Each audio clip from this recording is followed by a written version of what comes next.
Oke,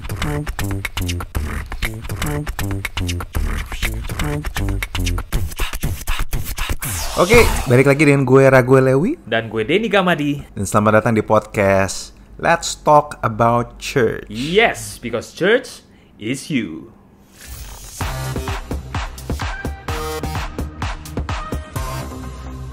Wow, oke, Boom. kita mau lanjut lagi Yes. tentang organic church. Jadi teman-teman, komunitas Kristen yang paling pertama itu mereka nggak banyak mikir soal tempat, nggak banyak mikir soal keren, tapi fokus terbesar mereka adalah sharing life and doing life together. Wow, Itu.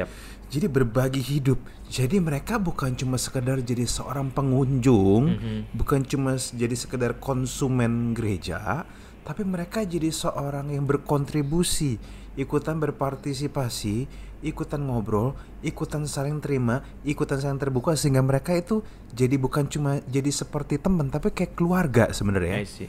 Mereka jadi kayak benar-benar kayak keluarga. Ini yang bedain tapi antara gereja hidup sama gereja mati kali ya. kayaknya salah satu faktor perbedaannya itu deh. Maksudnya gini, mungkin gue tahu bahwa dalam banyak hal mungkin mega church itu memang gede banget, dan tapi ini mereka juga mega church, ngerti gak sih?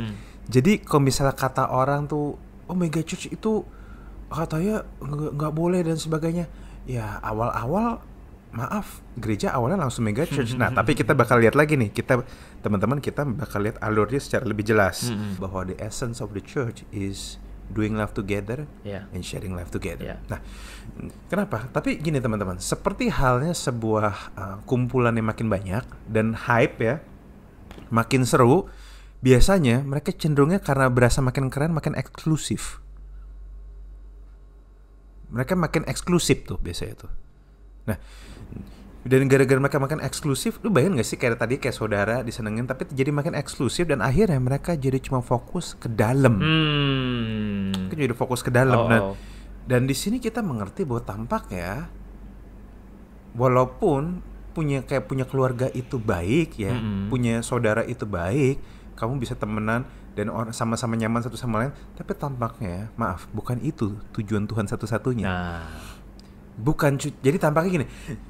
Kenapa? Karena gue menyadari bahwa teman-teman, bahwa Alkitab bilang bahwa ada penganiayaan terjadi di orang-orang Kristen, dan gara-gara itu mereka terpecah belah dan mereka harus kabur ke sana kemari. Nah, pertanyaan gue, dan kalau kita boleh mikir-mikir, sebenarnya yang ngizinin kenapa mereka bisa teraniaya gitu? Kan mereka punya kuasa.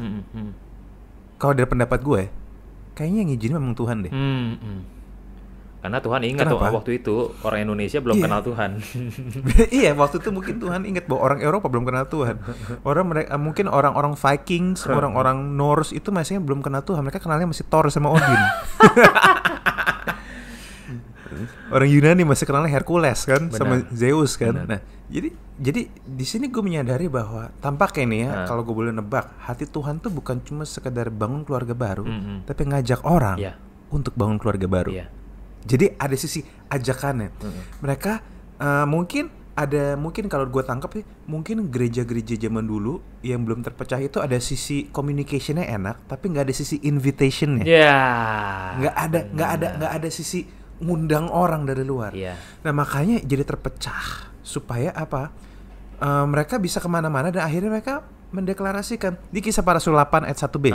Pada waktu itu mulailah penganiayaan hebat terhadap jemaat di Yerusalem. Mereka semua, kecuali rasul-rasul, tersebar ke seluruh daerah Yudea dan Samaria. Di sini menarik. Coba ayat 4 coba baca deh.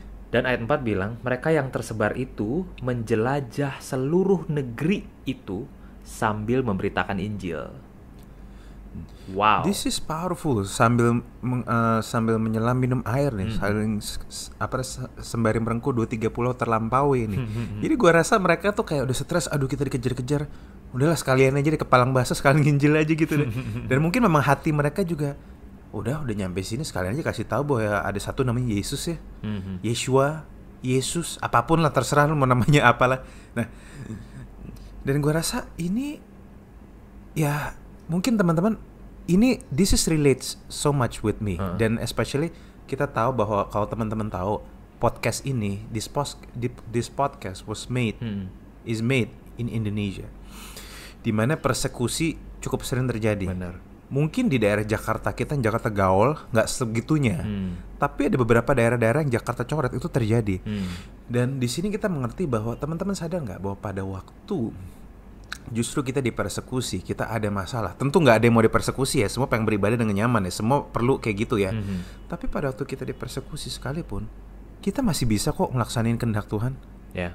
Dan jangan-jangan mungkin malahan Tuhan izinin hal itu supaya menumbuhkan iman kita, supaya kita bukan sekedar jadi orang Kristen yang memang happy-happy, go lucky, shalom, maranatha. Tapi kita benar-benar jadi, ya kita memberitakan Injil dan kita terdesak dan kita benar-benar ngandelin Tuhan. Bener. Karena saya rasa ada sisi, kenapa? Problemnya adalah gini loh, Tuhan Yesus kan ngajarin, kamu ini kupanggil seperti domba masuk ke tengah-tengah serigala.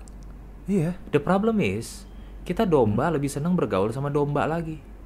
Senin paduan suara, Selasa ikut komsel, Rebo futsal sama anak gereja. Kamis kebaktian tengah minggu kan. Jumat doa, Sabtu apalah pemuyus, bener. Minggu ibadah raya. Come on. Akhirnya Tuhan juga nggak happy kali. Mungkin pendetanya happy ya, anak gereja ini datang terus ke gereja, artinya gereja kita bangkit. Tapi ini terjadi di gereja mula-mula. Tuhan izinkan persecution, penganiayaan, biar mereka tersebar. Dan pola kita lebih senang cerita sama orang yang setipe sama kita, itu dicatat loh. Kisah Para Rasul 11. Coba kita baca nih ya. Oke, kita lihat. Sementara itu banyak saudara-saudara telah tersebar karena penganiayaan timbul sesudah Stefanus dihukum mati. Mereka tersebar sampai Venesia, Siprus, dan Antioquia. Namun mereka memberitakan Injil kepada orang Yahudi saja. Nongkrongnya sama situ-situ doang. Jauh-jauh. Tetapi di antara mereka ada beberapa orang Siprus dan orang Kirene yang tiba di Antioquia dan berkata-kata juga kepada orang Yunani dan memberitakan Injil bahwa Yesus adalah Tuhan. Satu ya, memang kekurangan kita ya. Kita ini sukai nongkrong sama yang sama-sama aja sama kita. Bahkan di Jakarta is still real maksudnya. Bahwa beberapa ras cuma demen nongkrong sama satu ras doang. Bener. Cuma ngobrol satu ras doang. Nah, kalau begitu artinya dia baru jalanin 50% dari gereja organik itu, yaitu ya ke dalam, deket, akrab, berbagi hidup. Ya kalau berbagi hidup ya, kalau kagak ribut. Nah, mengapa hal ini dibiarkan terjadi? Ini yang menarik. Kenapa penganiayaan itu terjadi? Ini gue juga kesel sih dan sebenarnya, tapi ini realita. Jadi terpaksa ya. Walaupun kita kesel-kesel, kebenaran is kebenaran ya. Karena setiap orang percaya dipanggil untuk jadi terang di tengah dunia yang gelap.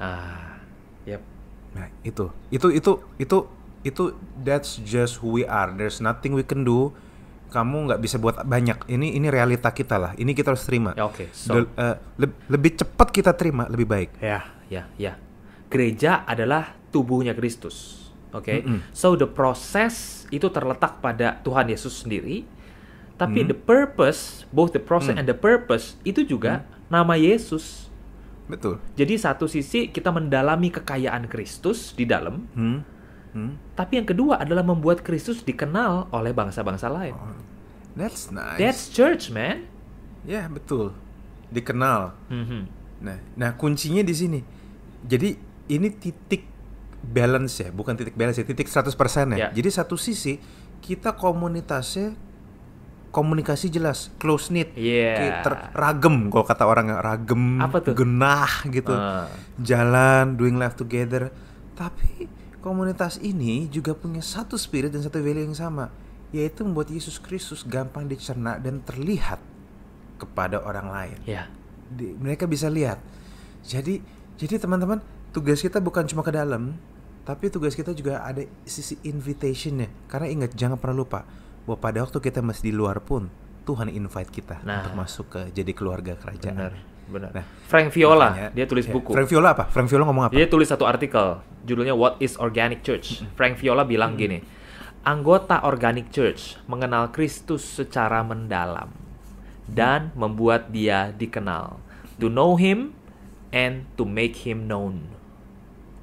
To know him and to make him known. Nice. Siapa nama Frank Viola ya? Dia sadis juga ya. Dia keturunannya Frank Sinatra. Oh, dia mungkin ya. Terus anaknya Frank Lampard ya.